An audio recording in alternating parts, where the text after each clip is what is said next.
ኦትስ በሳይንሳዊ ስሙ አቬና ሳቲቫ የሚባል የጥራጥሬ እህል ዝርያ ሲሆን በዓለም አቀፍ ደረጃ በከፍተኛ የጤና ጥቅሞቹ ምክንያት ሱፐር ፉድ በሚል ስያሜ ይታወቃል።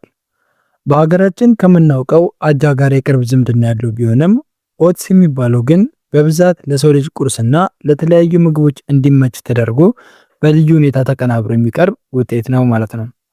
የኦትስ ዋነኛ መለያው በውስጡ የያዘው የንጥረ ነገር ስብጥር ነው። ከሌሎች እህሎች በተለየ መልኩ ቤታ ግሉካን የተባለ ልዩ የፋይበር አይነት በውስጡም ይዟል። የፋይበር በውሃ ውስጥ ሲሟሟ የመዝለግለግ ባህሪ ስላለው በሰውነታችን ውስጥ ያለውን መጥፎ ኮሌስትሮል በመምጠጥና በማስወገድ የልብን ጤንነት ለመጠበቅ ትልቅ ሚናን ይጫወታል። ከዚህም በተጨማሪ ጥራት ያለው ፕሮቲን፣ ውስብስብ ካርቦሃይድሬት እንዲሁም እንደ ማግኒዥየም፣ ብረትና ዚንክ ያሉ ወሳኝ ማዕድናት በውስጡ ይገኛሉ። የኦትስ የጤና ፋይዳዎች ዘርፈ ብዙ ናቸው። አንደኛውና ዋናው የክብደት ቁጥጥር ሲሆን በውስጡ ያለው ከፍተኛ ፋይበር ለረጅም ሰዓት የጥገኝነት ወይም የመጠገን ስሜት ስለሚሰጥ በየሰዓቱ የሚወሰድን የምግብ ፍላጎትንም ያስተካክላል። ይህም ክብደታቸውን መቀነስ ለሚፈልጉ ሰዎች ተመራጭ ያደርገዋል። በሁለተኛ ደረጃ በደም ውስጥ ያለውን የስኳር መጠን ለማመጣጠን ይረዳል። ምክንያቱም በውስጡ ያለው ካርቦሃይድሬት ወደ ደም የሚገባው ቀስ በቀስ በመሆኑ ስኳር በድንገት እንዳይጨምርም ያደርጋል። በሶስተኛ ደረጃ ለስርዓተ ምግብ መፈጨት እጅግ ጠቃሚ ሲሆን የሆድ ድርቀትን በመከላከል የጨጓራና የአንጀት ጤናንም ያሻሽላል። ኦትስን እንደ ገንፎ ወይም አጥሚት በማፍላት አሊያም ደግሞ ሳይቀቀል በወተትና በፍራፍሬ ዘፍዝፎ በማሳደር ለቁርስ መጠቀም ይቻላል። በአጠቃላይ ኦትስ ለጤናማ አኗኗር፣ ለልብ ጥንካሬና ለሰውነት ክብደት ቁጥጥር ተወዳዳሪ የሌለው ተፈጥሯዊ ምግብ ነው ማለት ነው። በመቀጠል ደግሞ ኦትስን ስትጠቀሙ እንዲጠናከሩ ወይም ከበፊቱ ይበልጥ ጠንክረው የሚሰሩ የውስጥ አካላቶቻችንን በደንብ እንመለከታቸዋለን። ለምሳሌ አንደኛው ልብ ነው። ኦትስ በሳይንሳዊ ስሙ አቬና ሳቲቫ የሚባል የጥራጥሬ እህል ዝርያ ሲሆን በዓለም አቀፍ ደረጃ በከፍተኛ የጤና ጥቅሞቹ ምክንያት ሱፐር ፉድ በሚል ስያሜ ይታወቃል። በሀገራችን ከምናውቀው አጃ ጋር የቅርብ ዝምድና ያለው ቢሆንም ኦትስ የምንለው ግን በብዛት ለሰው ልጅ የምግብነት ፍጆታ እንዲመች ተደርጎ በልዩ ሁኔታ ተቀናብሮ የሚቀርብ የምግብ ውጤት ነው ማለት ነው። ይህ እህል በውስጡ የያዛቸው ንጥረ ነገሮች እጅግ ሚዛናዊ በመሆናቸው የውስጥ አካላቶቻችን ከመጠን በላይ ሳይጨነቁ በታላቅ ጥንካሬ ስራቸውን እንዲወጡ ያግዛቸዋል። በተለይም የሰውነታችን ሞተር የሆነችው ልብ በጤና እንድትሰራ የኦትስ ሚና ተወዳዳሪ የሌለው ነው ማለት ነው።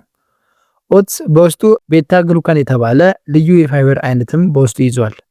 ይህ ፋይበር በሰውነታችን ውስጥ እንደ መግነጢሳዊ መጥረጊያ ሆኖ የሚሰራ ሲሆን ኦትስን ተመግበን አንጀታችን ሲደርስ ፋይበሩ ወደ ዝልግልግ ፈሳሽነት በመቀየር በደማችን ውስጥ ያለውንና የልብ ቧንቧዎችን ሊደፍን የሚችለውን መጥፎ ኮሌስትሮል ወይም ኤልዲኤል የተባለውን ኮሌስትሮል እየለቀመ ከሰውነታችን ያስወግደዋል። ይህ ሂደት የደም ስሮች ግድግዳ ላይ ስብ እንዳይከማቸው በማድረግ የደም ዝውውር እንዲቀላጠፍና ልብ ያለምንም ጫና ደም እንድትረጭ ይረዳል። ከዚህም በተጨማሪ ኦትስ ለሌሎች የውስጥ አካላቶቻችንም ጠንክሮ መስራት ዋስትና ነው። ለምሳሌ ጣፊያ የደም ስኳርን በተረጋጋ ሁኔታ እንድትቆጣጠር እድል ይሰጣታል። ምክንያቱም በውስጡ ያለው ካርቦሃይድሬት ወደ ደም የሚገባው ቀስ በቀስ በመሆኑ ጣፊያ በድንገት ተጨናንቃ ብዙ ኢንሱሊን እንድታመነጭ አይገፋፋትም ማለት ነው። እንዲሁም አንጀታችን ምግብን በስርዓት እንዲፈጭና መርዛማ ነገሮች በፍጥነት ከሰውነት እንዲወገዱ በማድረግ የጽዳት ስራውን ያቀልለታል ማለት ነው። በአጠቃላይ ኦትስን መመገብ ማለት የውስጥ አካላቶቻችንን ሸክም በመቀነስ ለረጅም ዘመን በብቃትና በጥንካሬ እንዲሰሩ ነዳጅ እንደመስጠት የሚቆጠር ተፈጥሯዊ መፍትሄ ነው ማለት ነው። ሁለተኛው ደግሞ ለጨጓራና አንጀት ጤና ነው። ከመጀመሪያው የልብ ጤና በመቀጠል ኦትስ ሁለተኛውንና ትልቁ ሚና የሚጫወተው በምግብ መፍጫ ስርዓታችን ላይ ነው። አብዛኛው የሰውነታችን ጤና የሚጀምረው ከንጹህ አንጀት በመሆኑ ኦትስ ለዚህ ተግባር እንደ ተፈጥሯዊ መጥረጊያ ሆኖ ያገለግላል። በውስጡ የያዘው ከፍተኛ የፋይበር መጠን አንጀታችን ውስጥ ያሉ ቆሻሻዎችና መርዛማ ነገሮች ሳይከማቹ በስርዓት እንዲወገዱ በማድረግ የሆድ ድርቀትንና መነፋትንም በዘላቂነት ይከላከላል። ኦትስ በሆድ ውስጥ ያለውን ጤና የሚያጠናክረው በሁለት መንገድ ነው። አንደኛው በውስጡ ያለው የማይሟሟ ፋይበር የአንጀትን እንቅስቃሴ በማፋጠን የጽዳት ስራውን ያቀላጥፋል። ሁለተኛውና ዋናው ደግሞ ኦትስ ፕሪባዮቲክ በመሆኑ በሆዳችን ውስጥ ያሉ ለጤና ጠቃሚ ባክቴሪያዎች ጠንክረው እንዲሰሩና እንዲራቡ ነዳጅ ይሆንላቸዋል ማለት ነው። እነዚህ ባክቴሪያዎች ሲጠነክሩ የምግብ መፍጨት ስርዓታችን ቀልጣፋ ከመሆኑ በላይ የሰውነታችን በሽታ የመከላከል አቅም በከፍተኛ ሁኔታ ይገነባል። በአጠቃላይ ኦትስን መመገብ ማለት የምግብ መፍጫ አካላቶቻችንን ሳይጨናነቁና ሳይቆስሉ ስራቸውን በብቃት እንዲወጡ የሚያደርግ፣ ሆድን በማቅለል ሙሉ ሰውነትን ንቁ የሚያደርግ ታላቅ መፍትሄ ነው ማለት ነው። ሶስተኛው ደግሞ ኦትስ የጣፊያ ጤናን ይሰጣል። በሶስተኛ ደረጃ ኦትስ በሰውነታችን ውስጥ ትልቅ ለውጥ የሚያመጣው በደማችን ውስጥ ያለውን የስኳር መጠን በማመጣጠንና ለጣፊያ እረፍትን በመስጠት ነው። ኦትስ በውስጡ የያዘው ካርቦሃይድሬት ውስብስብ የሚባል አይነት በመሆኑ እንደ ስኳር ወይም እንደ ነጭ ዱቄት በፍጥነት ሳይሆን በጣም በዝግታ ወደ ደም ይገባል ማለት ነው።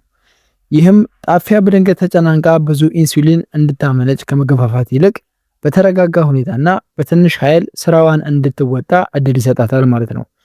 ይህ ሂደት ለሰውነታችን ሁለት ትልልቅ ጥቅሞችን ይሰጣል። አንደኛው በደም ውስጥ ያለው ስኳር በድንገት ከፍና ዝቅ እንዳይል ስለሚያደርግ የስኳር በሽታን ለመከላከልና ላለባቸውም ለመቆጣጠር ይረዳቸዋል። ሁለተኛው ደግሞ ኃይልን ለሰውነታችን ቀስ በቀስ ስለሚለቅልን እንደ ሌሎች ምግቦች ሆዳችንን ሳይሞላ ቀኑን ሙሉ ንቁና ብርቱ ሆነን እንድንቆይ ያደርገናል ማለት ነው። በአጠቃላይ ኦትስን መመገብ ማለት ሰውነታችን ያለ ድካም የተመጣጠነ ኃይል እንዲያገኝ ማድረግና የውስጥ አካላቶቻችን በሰላም ስራቸውን እንዲያከናውኑ ዋስትና መስጠት ነው ማለት ነው። አራተኛው ደግሞ ኦትስ ለጉበት ጤና ያለው ፋይዳ ነው። ኦትስ በሰውነታችን ውስጥ ትልቅ ኃላፊነት ያለበትን የጉበታችንን ስራ በከፍተኛ ሁኔታ ያቃልላል።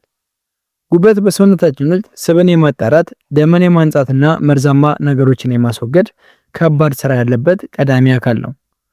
ኦትስ በውስጡ የያዘው ልዩ ፋይበር መጥፎ ኮሌስትሮልንና አላስፈላጊ ስብን ገና ወደ ደም ዝውውር ሳይገቡ በአንጀት ውስጥ ቀድሞ ስለሚይዛቸው ጉበት ላይ የሚፈጠረውን ከፍተኛ የጫና ሸክም ይቀንሳል።